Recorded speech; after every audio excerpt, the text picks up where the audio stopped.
Welcome. My name is Jack Garrison, and I'll be sharing with you information on mini lesson 5 for PPM 3010 project management.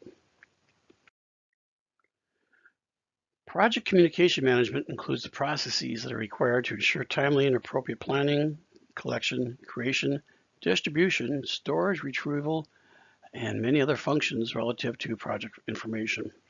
Project managers spend most of their time communicating with team members and other stakeholders, whether they are internal or external to the organization.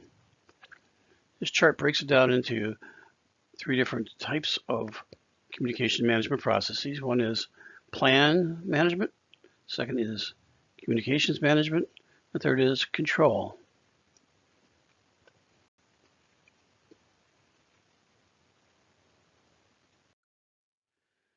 There are 4 major inputs to project communication: people, tools, organization options, and training. People. As in all discussion of communication, the most important element or input is the people involved with the project. The most significant reason for the success or failure of any project is the people involved with the respective skills that they bring to the project. Effective oral and written communication skills are critical to a project's success. The barriers to intercultural communications are language, nonverbal communication, stereotypes, judgmental attitudes, and stress. Spoken language is not simply the set of words and rules for their use and grammar, and this represents interpretation problems. Nonverbal communications, so-called body language, conveys a great deal of information, as that unconscious gestures and mannerisms can alter the sense of verbal communications or send contradictory messages. Stereotypes. There's a natural but unhappy tendency to try to fit strangers into patterns based on their previous experience.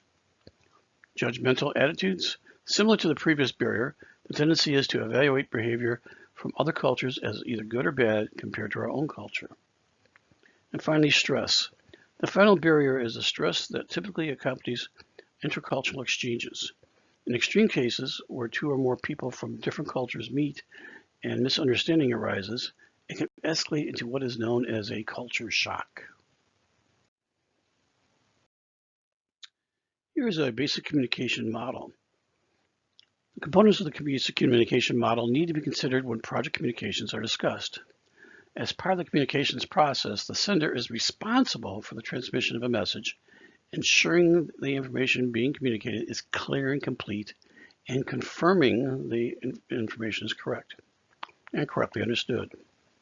The receiver is responsible for ensuring the information is received in its entirety, understood correctly, and acknowledged or responded to appropriately. There are some responsibilities when it comes to communication.